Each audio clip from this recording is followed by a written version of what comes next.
sais, encore une vidéo catch, mais je fais ce que je veux les amis. Bienvenue à toutes et à tous, je suis Marius et j'espère que vous allez bien. Alors aujourd'hui, évidemment, je vais vous parler d'NXT TakeOver in Your House. Il y a pas mal de choses à dire et j'en suis plutôt contente. Oui, cette vidéo-là, je l'avais prévue depuis un bail déjà, puisque ça fait longtemps que j'avais pas fait de vidéo sur un takeover où je parlais que takeover sans autre chose. Donc ça, c'est super cool, je suis contente d'en parler. Parce qu'en fait, oui, il y a pas mal de choses à dire et c'est tant mieux. Donc on va parler de ceci ensemble et faire des spéculations ici et là. Mais je vais éviter de trop en faire parce que généralement, il y a la poisse sur moi et il se passe de la merde. Ouais, il suffit de regarder les précédentes vidéos sur Aleister Black et vous saurez pourquoi. Donc oui, un très bon show les amis, les takeovers, franchement, c'est toujours génial, absolument rien à dire, ça déçoit très rarement et une fois de plus, c'était à la hauteur de nos espérances. Bon, bien évidemment, aucun changement de titre, c'était logique en soi, moi non plus je ne voyais pas de changement de titre. Et on a aussi eu un nouveau champion, celui qui a reçu l'héritage du $1 million man, évidemment. Donc oui, chaque match est très important, était très bien, et franchement, que peut-on dire d'autre? Clairement, le match que j'attendais le plus, c'était le Fatal 5-Way, et je ne suis pas non plus déçu, clairement pas. Par exemple, on a eu le retour de Shotzi Blackheart qui a attaqué Dakota Kai lors du match entre Humber et Raquel. C'était logique que Shotzi intervienne, même si elle était blessée, il me semble, à moins que ce soit seulement du kayfabe. Elle l'avait en même temps annoncé sur les réseaux, donc c'était peut-être pas une vraie blessure, la preuve, sinon elle ne serait pas là. Le match entre Mercedes Martinez et Xia Li, c'était aussi logique qu'on ait une victoire de Xia Li. Pourquoi? Parce que la chinoise est très pêchée et surtout Martinez est pressentie pour rentrer dans le roster principal, vous voyez. Il y a une rumeur assez récente qui évoquait qu'Eva Marie serait accompagnée d'une femme forte. Les noms qui étaient sortis, Mercedes Martinez et Piper Niven. Donc je me suis dit que ce soit l'une ou l'autre, ça peut être hyper intéressant. Mais là, avec la défaite de Martinez, je n'arrête pas de me dire que du coup ce sera elle. Ça peut se tenir. Et honnêtement, bon, en soi je suis pas contre, mais à condition de pas en faire de la merde. Ce serait vraiment dommage. À moins qu'ils ont l'intention de prolonger la rivalité avec Xia Li. Et surtout que Mei Ying est impliquée là. Il suffit de voir le désastre à la fin du match, pour commencer. Peut-être que je me trompe. Cette défaite-là ne peut signer que son arrivée au roster principal. Et puis de toute manière, il est dit qu'il y a certaines superstars d'NXT qui débuteront dans le roster principal d'ici peu. Et de mon point de vue, je pense que s'ils veulent faire débuter des superstars tels que Finn Balor, eh ben, il faut attendre le retour des fans. Du moins, ça, c'est mon point de vue sur la chose. Donc voilà, concernant le $1 Million Man Championship, mon cœur disait Grimes, of course.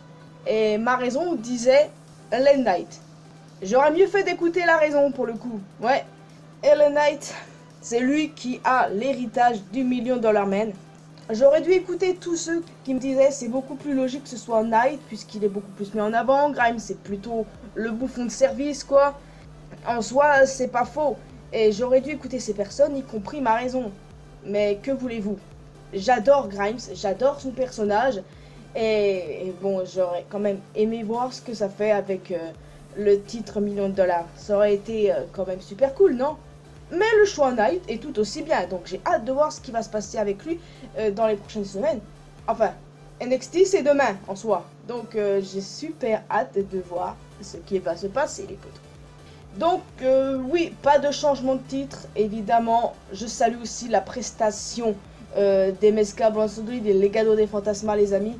Parce que oui, j'adore la Legado, mais je ne voyais pas Bronson ni MSK perdre leur titre maintenant. Peut-être que dans le futur, White et Mendoza deviendront champions par équipe, ce serait super cool de voir ça. Et franchement, je suis 100% pour. Et le Fatal 5-Way était juste parfait. Vous vous rendez compte à quel point c'était juste parfait? Tous des mecs plus talentueux les uns que les autres. Clairement, pour moi, c'était impossible que Cross perde son titre. Beaucoup disaient Adam Cole va récupérer et tout. Mais je n'ignore pourquoi, mais je spécule que Cole puisse faire partie de la liste de ceux qui peuvent débuter dans le roster principal, vous voyez. Et je me dis que, ben, why not, quoi. Et ça ne peut être que fait une fois les fans de retour, évidemment. J'avais spéculé la même chose pour Io Shirai, mais elle est revenue, là. Mais rien ne dit qu'après ce qu'elle doit faire à NXT pour le moment, qu'elle ne va pas rejoindre le roster principal. Et une fois que les fans seront là, évidemment. Donc, je sais pas. Je spécule pas mal de choses, mais je préfère éviter de trop l'ouvrir, parce que ça porte souvent préjudice. Donc oui, voilà, d'excellents matchs les amis, absolument rien de négatif à dire. Les takeovers sont généralement très parfaits et déçoivent très rarement. Mais il y a quelque chose d'assez intriguant qui s'est passé à la fin du show. Après le show, simplement, eh bien, William Regal qui quitte le CWC et qui dit que ça fait 7 ans qu'il est général manager de la NXT et qu'il est temps d'un changement. Moi donc du coup je me suis mis à flipper. Attends, ça veut dire qu'il va partir, qu'il arrête d'être le général manager d'NXT, qu'il va quitter la WWE, qu'est-ce qui se passe là? Parce que ça m'a fait un petit peu peur. Mais après je me suis dit, quand il parle de changement, est-ce qu'il évoque peut-être quelqu'un qui va venir? Les noms qui sortent le plus, c'est Daniel Bryan, oui, parce que Daniel Bryan a déjà évoqué son envie d'aller à NXT. En plus de ça, il estime beaucoup Regal, donc pourquoi pas. Mais l'autre nom qui sort, c'est Samoa Joe. Oui, vous avez bien entendu.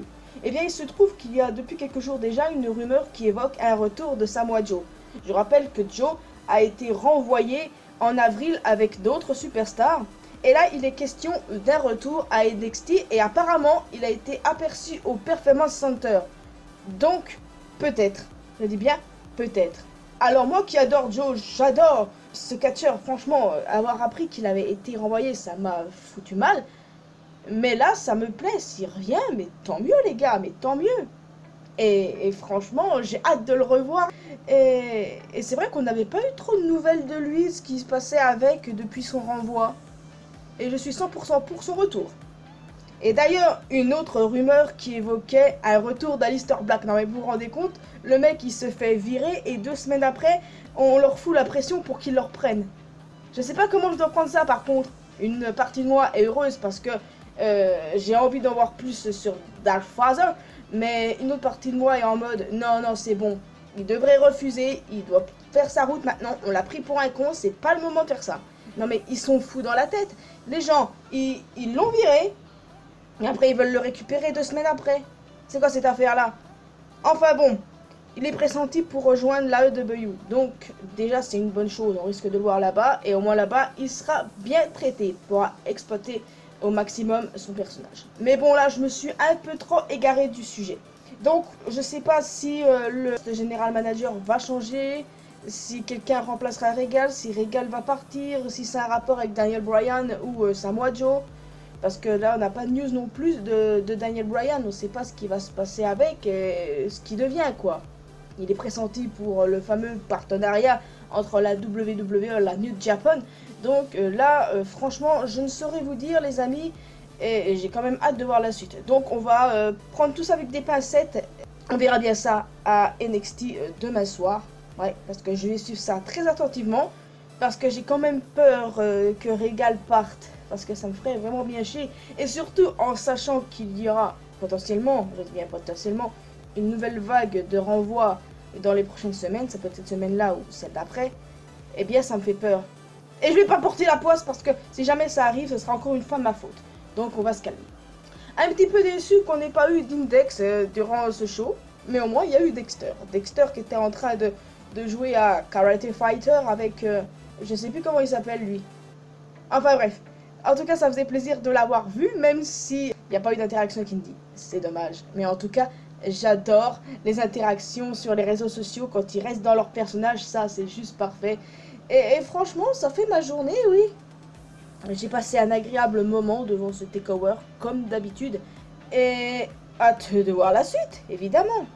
Et quant à la semaine prochaine, je sais pas, peut-être que je ferai bien la vidéo sur Hell in a Cell.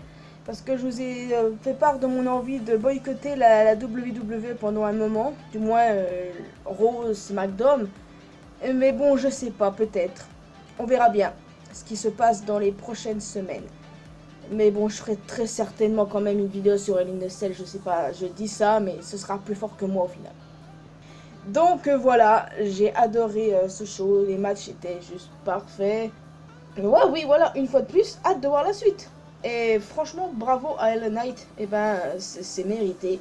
Et j'ai hâte de voir ce qu'ils ont prévu pour la suite avec Grimes, s'il va rester sur cette personnalité-là, ou s'il va continuer sa rivalité avec LA Knight.